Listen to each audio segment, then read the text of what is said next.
Welcome to the Standard Deviations podcast, presented by Orion Advisor Solutions and hosted by Dr. Daniel Crosby, Orion's Chief Behavioral Officer and New York Times best-selling author. Each week, Dr. Crosby interviews a fascinating new guest on a range of compelling topics, from literature to psychology to financial wellness. To learn more about Dr. Crosby's behavioral finance work at Orion, visit www.orion.com.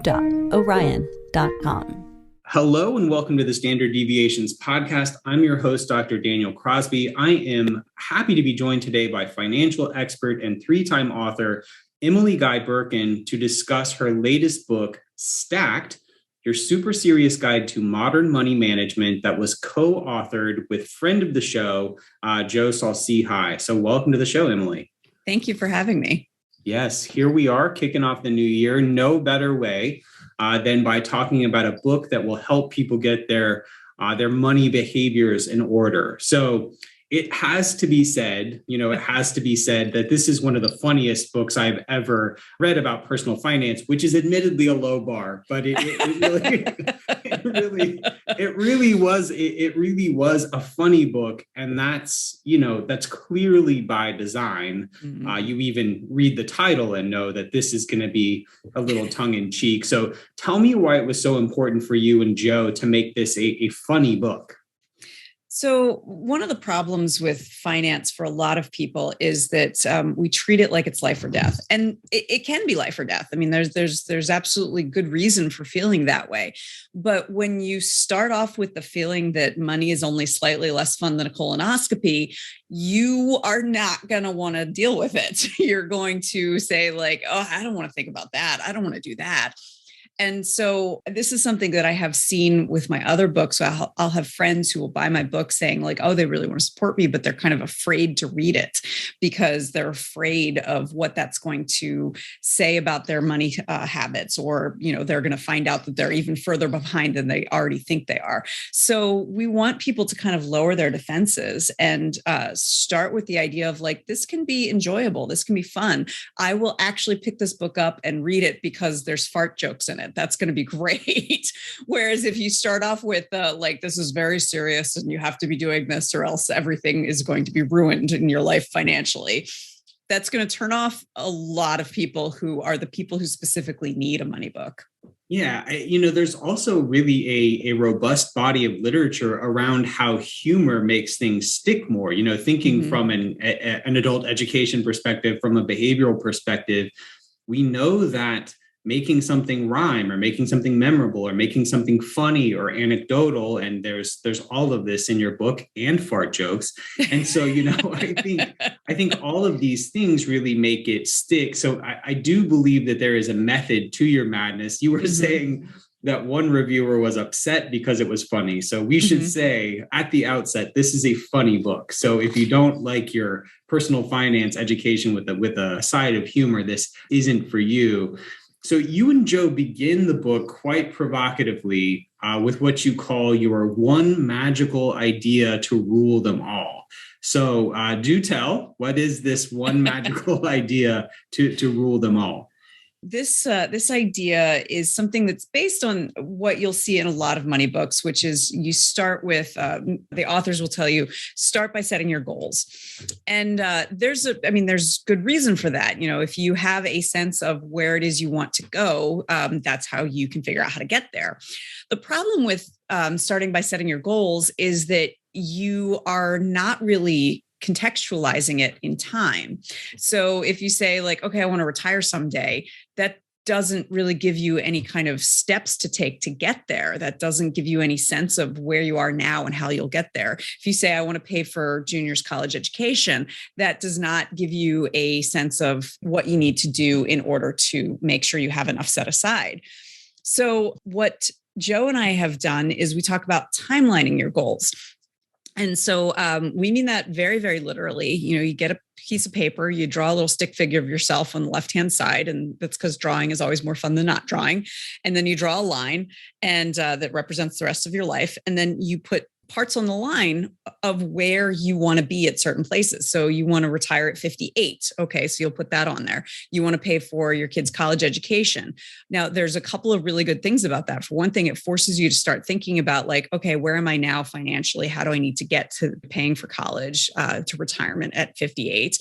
But it also helps you see if any of your goals intersect. So, I want to retire at 58. Oh, whoa, that's when my son will be in his third year of college. Can we do both of those things? Do I need to push it off until I'm 60 to make sure that those goals don't overlap in a way that it makes it impossible to do one or the other? And so that is something that it makes it a more dynamic exercise than just saying, write down your goals. Now, that's a great start, but you really need to do more than just write them down. You need to do more than just know what your goals are. You need to know when they are. You need to know what you need to do to get there. And that's why timelining is so powerful. This is heavily influenced by a book that I just finished. And the book is by Luke Burgess, and it's all about mimetic desire and why we want the things that we want.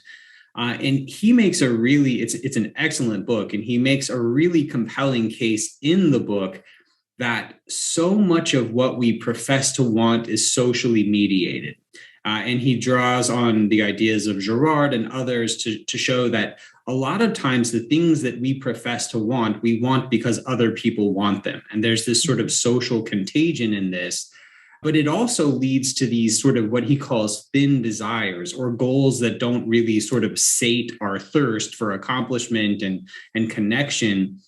How can we tell whether or not one of our goals, because I think your magical rule to rule them all is a very sound one and a great place to start. But when I talk to most people about their financial goals, I think they sort of, it feels kind of inherited sometimes or sort of socially mediated. Not like this burning desire. It's like, oh, I don't know, like I want to play golf and, have time with my grandkids, which may both be true.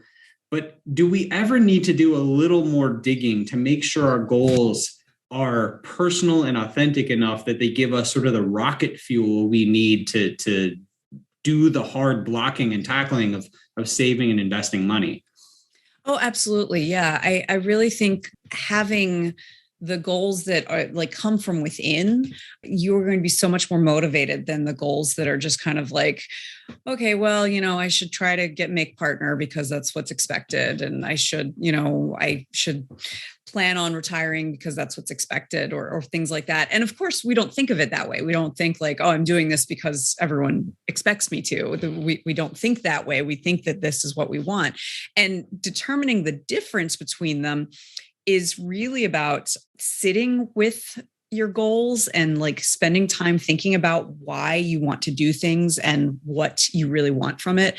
One of my favorite things, you'll see it in like sitcoms pretty often, where the people will have two choices and they're like, I don't know how to decide. And so they'll do something like, all right, flip a coin and go with whichever one. And then like, oh, if you're mad that you got the one that that came up, then you know what you really want. And so like, it's this very simple in a 22-minute sitcom, like, oh, okay, obviously this is, you deserve to be with that person rather than that person, whatever. But I think that there is something to that. When you start looking at your goals and start thinking like, okay, well, if I couldn't do that, how would I feel? If this were closed off to me, how would I feel?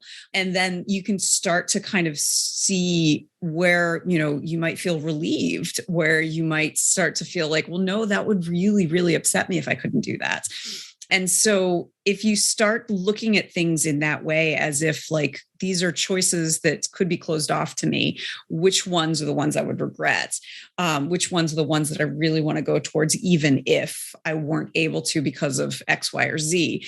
Then that's really going to help you kind of dig down into the goals that are really true to who you are, rather than just something that are conforming with expectations around you.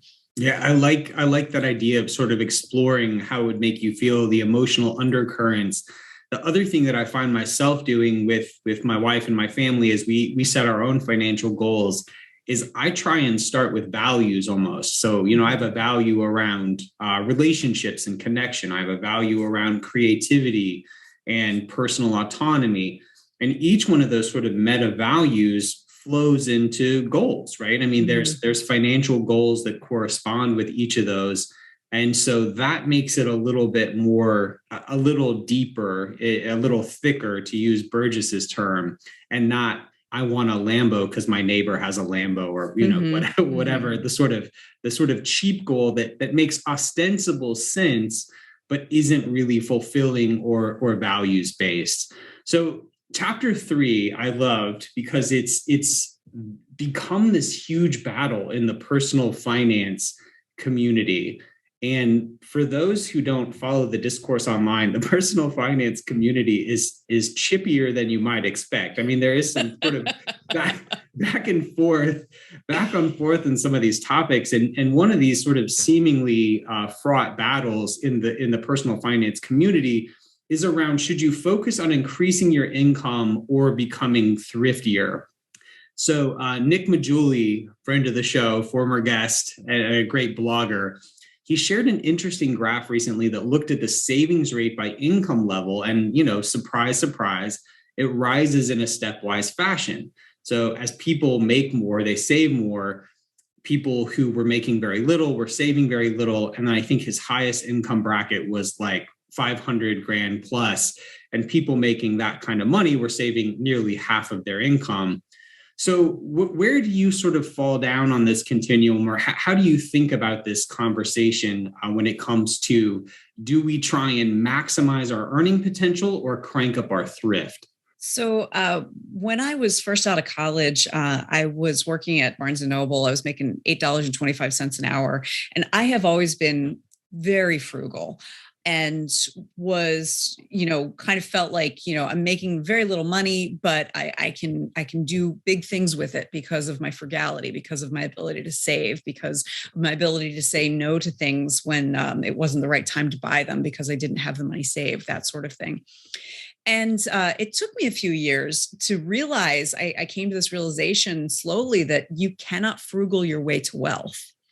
So no matter how good I was with money, there at the end of the day, making $16,000 a year was not going to allow me to build wealth in any real way.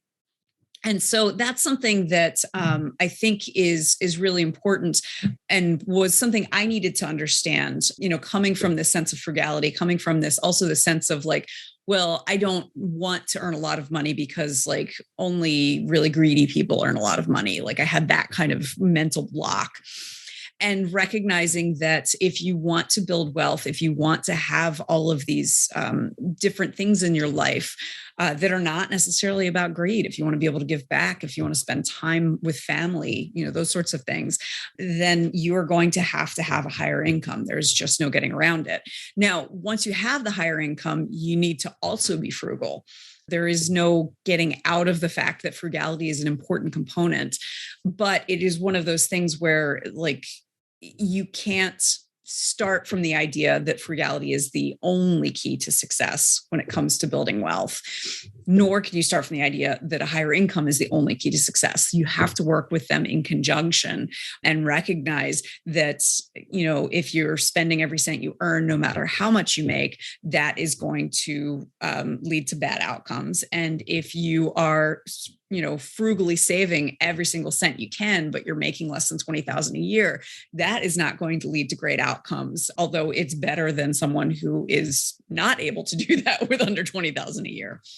So I think you're spot on. I recently had a friend who got a very significant pay raise at a new job. Part of this great resignation, he moved on, and in the process of doing so, got a really hefty raise. And he called me excited about all the things he was going to buy with the money. And I sort of encouraged him to act as though it never happened, right? Mm-hmm. To just, hey, look, you were doing okay before, like, right? You were providing for yourself and your family before. Act like it never happened. Don't let lifestyle creep and sort of this new reality change the way you spend money. So that I felt like a little bit of a wet blanket, but maybe it's in his best interest. So everybody wants to make more money, of course. I mean, I think you're spot on that you can't frugal your way to wealth. So what practical tips can you find in the book for increasing income, for diversifying income streams? What can you tell people who who know that they can't frugal themselves to wealth? Mm-hmm. So the first thing that I think is really important to remember is that if you, in most circumstances, maybe not in the middle of a global pandemic, but in most circumstances, if you ask for a raise, you're likely to get one. And I think what happens is the amount of work you need to put in to really make your case for a raise can feel overwhelming, particularly if you come from the sense of like, I feel like I'm lucky to have a job. I mean, that's something that I feel as if our society has really forced on us as workers for a very long time, is that, you're lucky to have a job, accept it, accept whatever the circumstances are. We're starting to see that change with the Great Resignation. We're starting to see people saying like, you know what, no, I'm not accepting a toxic work environment. I'm not accepting no raises for 5 years. So, but that can be tough to get over if you're worried about it. And so a lot of times people will be like, okay, I'll just get an alternate income stream rather than ask for a raise. Because, figuring out how I can help improve the bottom line for the company, letting my boss know what other things that I have already done, making sure that it's clear that, things are within market, that things are concurrent with what I can expect from the market elsewhere. All of those things together sounds like a lot of work, and it is, to go in and ask for that raise. And so a lot of people will be like, it'll be easier for me to just get a side job. And it's not. It's all of this work that will get you more money for still doing what you're already doing. And I think that that's something that we need to kind of get over, that fear and over that concern. Then as for building diverse income streams, it is something that can feel like just putting more on top of yourself. I don't like the idea that we need to be hustling 24/7, or the idea that like you got to monetize your hobbies that you'll often see because of wage stagnation. People get stuck with like, well, if I don't, also sell my watercolors on Etsy, I'm not going to be able to make rent. However, if you are interested in diversifying your income streams, there are things that you can do that can help you to bring in more money in a way that doesn't exhaust you. If you are focused on kind of creating a side business for yourself and actually thinking of it as a business and recognizing what your boundaries are in terms of making sure that you are not putting more time or money into it than you can afford, and also finding a way to make it something that you find enjoyable and can help deepen your understanding of your main job as well. And so that's a tall order. I mean, this is not easy stuff. This is not like, oh, just try this one weird trick and you'll get an extra $30,000 a year. It's nothing like that. But it is something that is very much worthwhile looking into if you are unhappy with your current level of income and would like to make sure that you are covered in case you lose your main job, or that you'd like to transition to something else. So, and again, it's I think that if you recognize these are kind of the choices, ask for a raise or start looking for a job that can pay you better, and or, start some sort of side business that can help you diversify your income, that can help you make better decisions about income and about what your job is, what you want to be doing with your life. Yeah, it feels like for my whole working life, I've felt lucky to have a job. And in some respects, that's not a bad way to be, but it's like I came out of grad school, great financial crisis, a couple years on, global pandemic. And it just seems like at every one of these points, I'll say to my wife, like, look, we've lived through and thrived in two like really sort of horrifying economic conditions. And we are blessed and we're lucky and we are lucky to have jobs. And yet there is the reality of 7% inflation currently. And if you're not keeping up with that, you're losing purchasing power in real terms. So don't be afraid to ask for what you're worth, to make a a cogent, fact-based case for what constitutes fair pay, you can be lucky and still be assertive, right? Like you can feel fortunate, you can be grateful for your job and still be assertive about asking for what you're worth. So in chapter 6 is the very cleverly titled "What to Expect When You're Investing," which took me back to another book that I hope to never read again. Hope to never need to read again. But, you talk about various investing vehicles and what to expect from them. So I'll give the example of a friend of mine who contacted me recently. I'm sure you get the same thing all the time. You work in the money game. And so people are always coming to you with their questions. And that's fantastic. I'm always happy to help.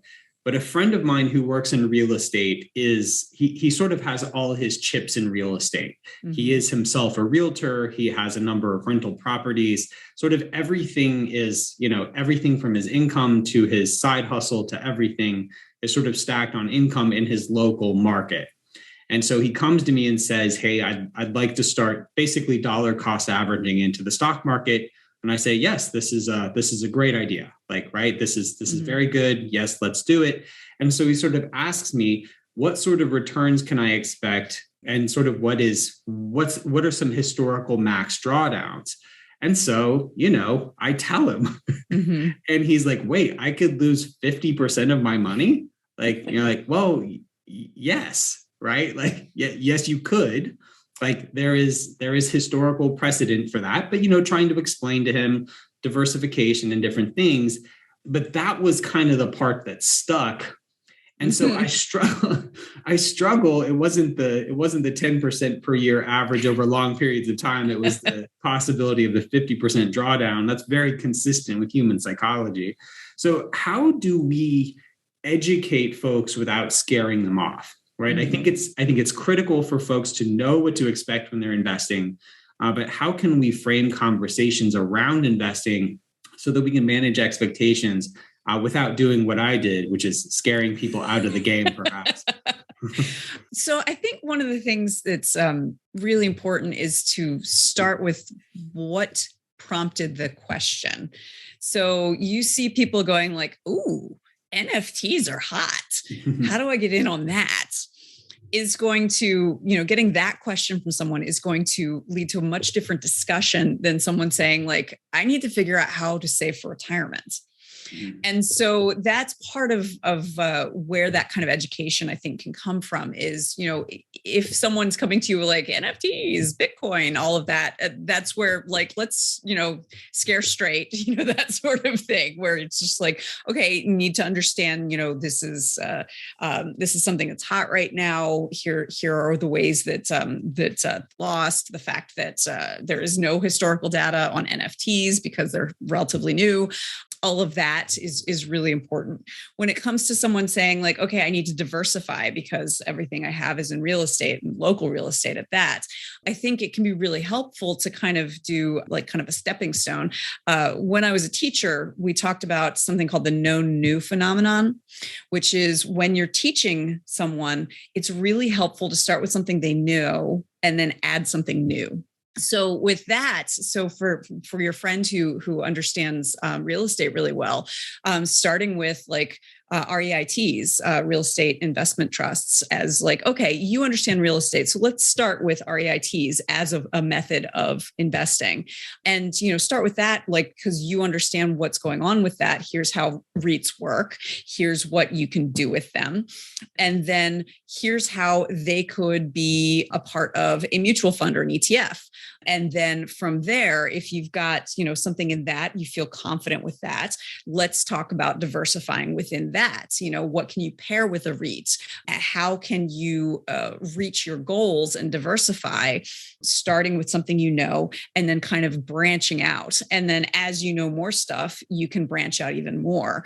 And then that way it becomes kind of like, I'm just thinking of like a growth pattern where you start with a nucleus of something that you understand well, and then keep going further and further out as you understand each new thing that you add very well.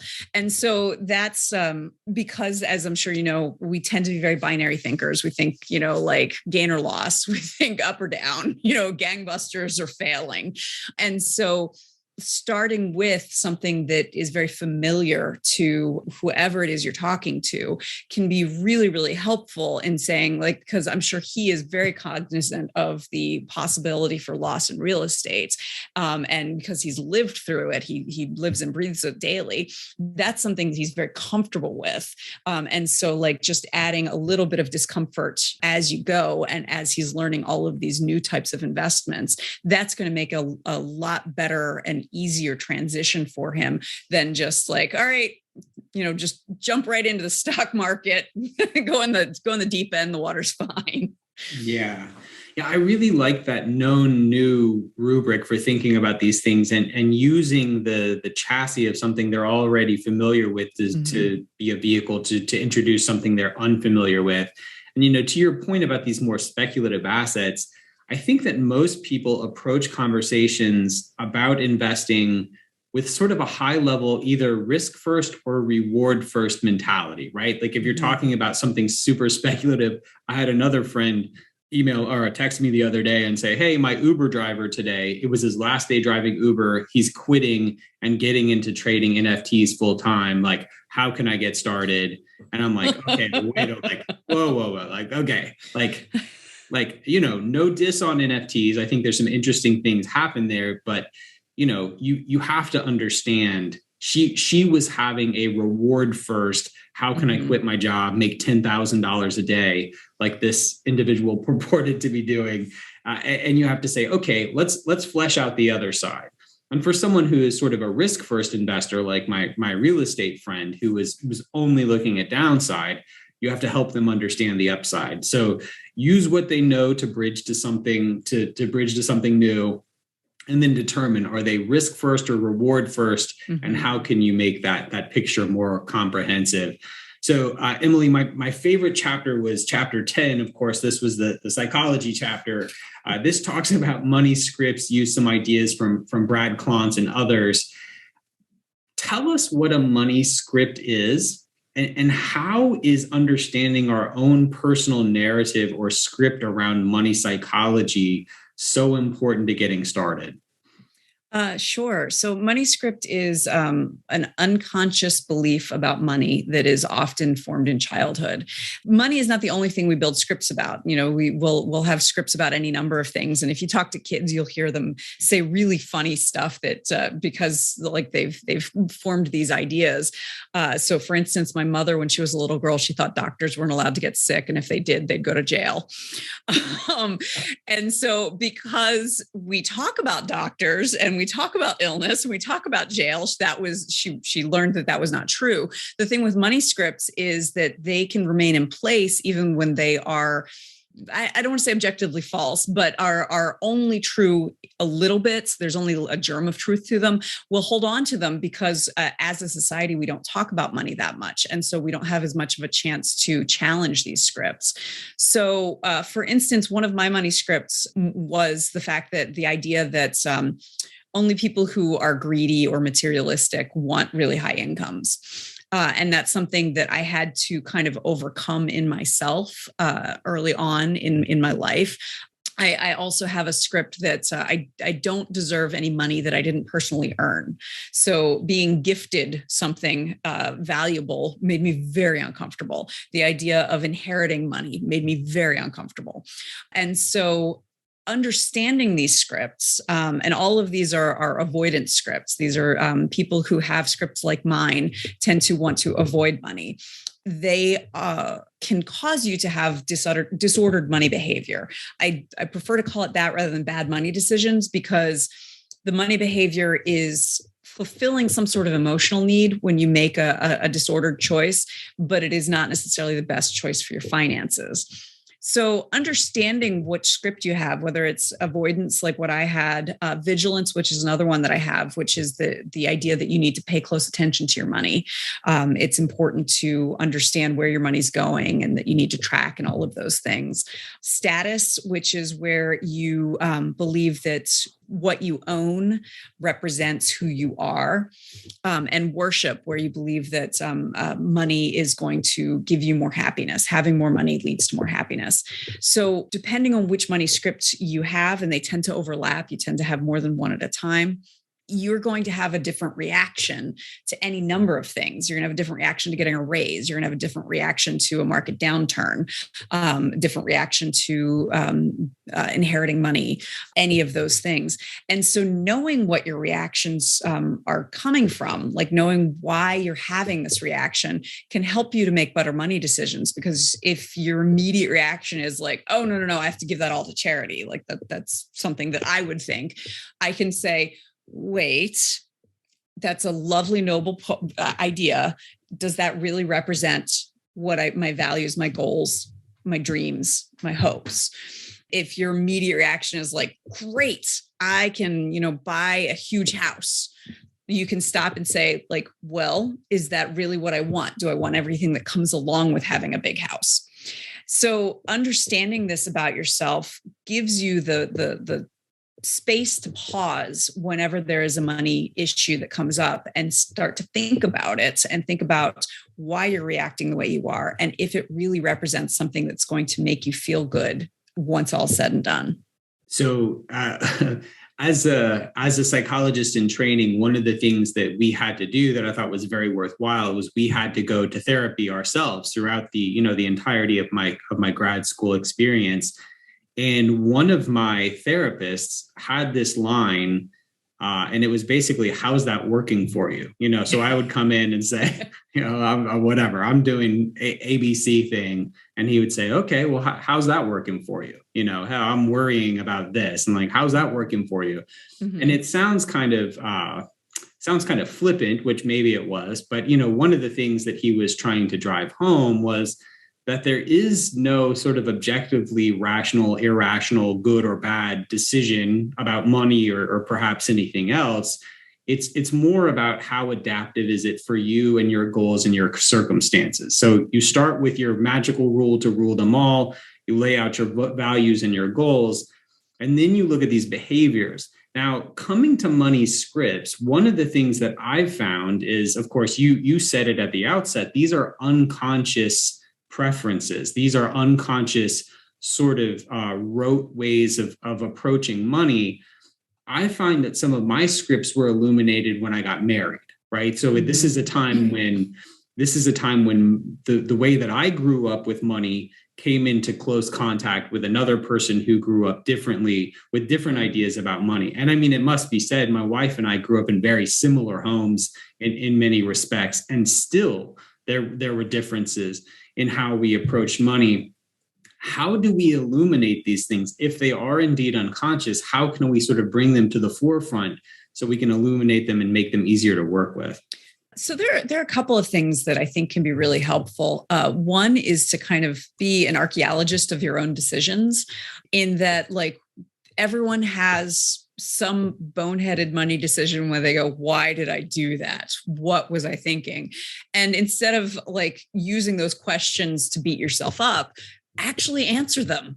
Yeah. Why did I do that? What was I thinking? So I give an example in the book of, this is absolutely true. I have a ridiculous stylized teardrop tattooed on my right shoulder, which I got because in very quick succession, I broke up with a guy who was really not worth my tears. And then 2 weeks later, my grandmother, who I really was close to, passed away. And I was annoyed at myself and frustrated with myself for having shed tears over this jabroni who wasn't worth them, when, I should have saved them for something that really mattered, like losing my grandmother. And so I decided, I was just like, I need to make sure I remember this. I need to remember this lesson. I'm going to get a teardrop tattooed on my back. And so I did. I went and got this tattoo, spent $150, which I couldn't really afford because this was while I was working for $8.25 an hour at Barnes & Noble. And it was less than 15 minutes after leaving the tattoo parlor that I went, what have I done? I just put permanent ink on my body. Why did I do that? And then to make it worse, several months later, I learned that a teardrop tattoo in some circles in gangs represents someone you have killed. So my tattoo not only is permanent ink on my body, it's also indicating that I whacked my own grandmother. So not a well thought out plan. And sitting down and actually, instead of like being mad at myself for having done this and being frustrated at myself and kicking myself, saying like, why did I do this? Where did this come from? What were the choices that went into this? And so some of it came from my own money scripts, in that my family is valuable and you spend money on family is something that I very much believed. And so like giving up my grocery budget for a couple of weeks to get a teardrop tattoo in honor of my grandmother was something that showed my love in a way that felt really important and poignant to me, because it indicated that my needs were less important than my love for my family. And so like recognizing that, I could kind of like, okay, like that was not the most rational, straightforward choice I've ever made, but like I can understand where it came from, and it came from a very good place. And I don't need to deny myself, and I don't need to get permanent body modification to show my love. I can find other ways to do it, and it doesn't require denying something to myself. So that sort of thing, like. And it can be easier because at the time I was about 23 when this happened. At the time, all I knew was that I was embarrassed and felt ashamed of having done this. It took me many years before I could look back on it and go like, why did I do this? Where did this come from? And so, think about something, and it doesn't have to be a recent one. Think about something that you did that was not a necessarily great financial decision, and like really kind of investigate it. Ask yourself, what was I thinking? Where did this come from? What were the emotions that were involved? How did I feel in my body while I was doing it? And all of that can really help you to kind of investigate what your financial beliefs are and why you react the way that you do. And so I think that's really, really helpful. And then also in the moment, as you're making money decisions, if you find yourself have an impulse like, well, I have to do this, like, stop. Why? Ask yourself, why do you feel like you have to do this? And so, taking that moment to pause and asking yourself, why do I have to do this? How will that work out for me? What's going to happen if I do this? How will I feel? And doing all of those things, that can also help you really investigate what your money beliefs are and help you determine which part of your money beliefs you want to honor and go forward with, and which parts you'd like to leave behind and let be something from your past. So I don't know if you've seen this Twitter bot. It's like a New York Times Twitter bot that says every time a new word is used in the New York Times for the first time. So usually it's some sort of slang term or something. So I'm here to tell you that in nearly 200 episodes of Standard Deviations, that is the first use of jabroni. So congratulations. Congratulations. You and The Rock would be get along great. So there's a model. It's not my model, and I apologize. I forget the name of the researcher who set it forth. But in my book, The Behavioral Investor, I talk about a 4-part model called the RAIN model, and it's recognition, acceptance, investigation, and non-identification. So basically, going back to your, I think, excellent suggestion about how we determine our own money scripts. So first of all, we recognize that some boneheaded decision happened, right? We accept that, yeah, like this is non-judgmental, right? Like, yes, it happened. I can accept it. This doesn't mean I'm a boneheaded person, but it was in fact a boneheaded decision. We're gentle enough with ourselves that we give ourselves space to check it out. Then there's the investigation process that you've talked about, I think, quite nicely. And then there's non-identification, saying, I don't have to do this in the future. Just because A happens doesn't mean that B happens. I don't have to get a gang tattoo every time something bad happens in my life. It's sort of breaking that causal chain. I know that I used to, in college, just spend money anytime I felt sad, right? It was just this thing, just retail therapy. And heaven knows I didn't have much to spend, but it's anytime anything went wrong, it's like, okay, it's it's shopping time. And, you know, I without knowing what to call it, basically went through this RAIN model and sort of said, look, I don't have to go shopping every time this happens. So it's a great process. Figure out those money scripts, figure out who you are. And I think new people, new situations, and that self-investigation are the ways to make that unconscious process more conscious. So last question, maybe the toughest question. I personally, and perhaps I'm projecting this onto you, I personally write to figure out what I think. You know, a lot of times I'm like, look, I'm kind of on the fence on this. So let me do a deep dive. Let me write about it and figure out where I fall down. So I write to figure out what I think. And I find that in the process of researching a book, I often change my mind about what may have been a previously deeply held or cherished assumption. So did you change your mind about anything as you were writing this book with Joe? So I grew up really believing in the power of insurance. My mom was very much of the idea of like, okay, you pay for the best possible insurance you can afford. So, and then you just don't worry about it. And I have not completely given up on that, but my view is so much more nuanced now.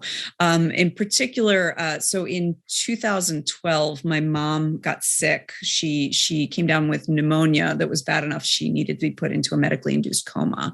She came out of it and had to go through physical therapy, relearn how to eat and walk, and a whole bunch of different things. She's doing great now.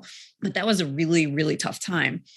And because of that, and because my mom was a small business owner and did not have disability insurance or long-term care insurance, because between being a small business owner and then she had some pre-existing conditions, she never was able to qualify for them, even though she was a big believer in insurance. And so after that, I was like, rah, rah, sispumba, long-term care insurance. I was like a proselytizer. I would tell everyone, like, look into long-term care insurance, make sure you have adequate disability insurance.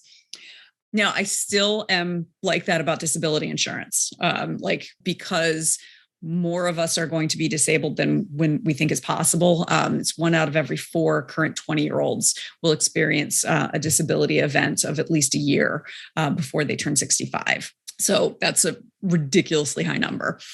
But when it comes to things like long-term care insurance, I've since learned that the expense of long-term care insurance, the fact that the market is not nearly as settled as like the life insurance market is. And so things can change a little bit more than you might expect. Long-term care insurance is actually only going to be beneficial for about 40% of people. And so between those two things, and then also learning a little bit more about how having a robust emergency fund can help you reduce your coverage on things like car insurance and homeowners insurance and things like that, has kind of changed my view of what insurance is and what it can do. And so kind of writing through all of that and doing the research necessary for what we talked about in the insurance chapter, it helped me get a much more nuanced view of insurance rather than, still rah, rah, sispin, bah. Yeah, no, thank you for that. Well, it's a fantastic book. I know a lot of advisors listen to my show. I think for advisors who are looking to make finance more accessible, to destigmatize it, to give their clients a resource that doesn't make them feel stupid, I think this is the perfect way to go. So thank you again for being here, for sharing your wisdom with us. If people want to learn more about you, about Joe and the book, where can they head?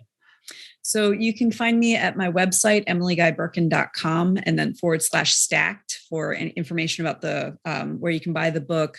Joe and I will be on a book tour in the spring. He'll be doing 42 cities. I'll be on about 14 cities of the whole tour.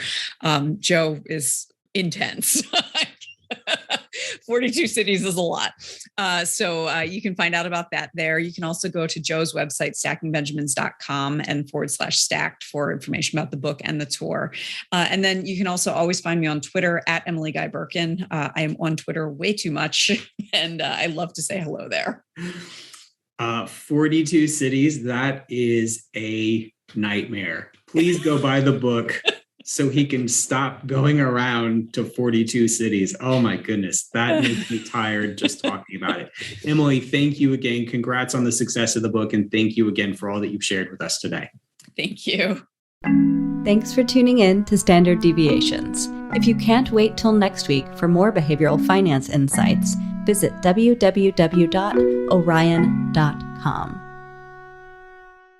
All opinions expressed by Dr. Daniel Crosby and podcast guests are solely their own opinions and do not reflect the opinion of or endorsement by Orion and its affiliates, subsidiaries, and employees.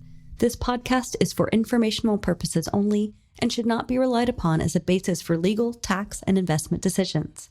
The opinions are based upon information the participants consider reliable.